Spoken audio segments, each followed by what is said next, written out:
Hi, and welcome to the Easy Way channel. In this video, I will show you how to increase your speaker volume on Windows 10 laptop. There is built-in option for that, and by default, this option is disabled.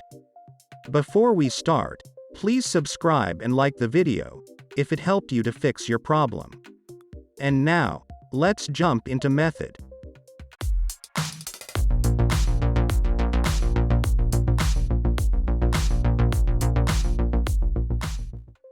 OK.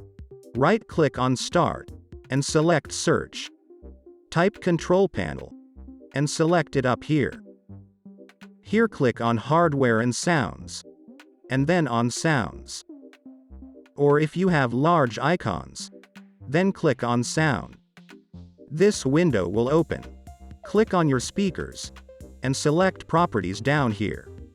Now select Enhancements tab. You will see this option, Disable all enhancements, and by default it is checked here. So all these options down here are disabled.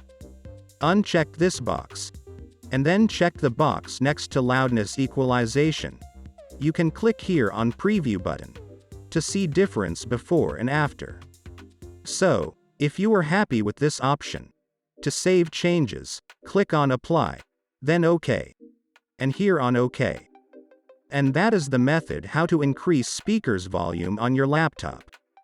If I managed to help you, please like this video, and subscribe to my channel with the bell on, so you can get notification when I upload my next Easy Way tutorial. Bye.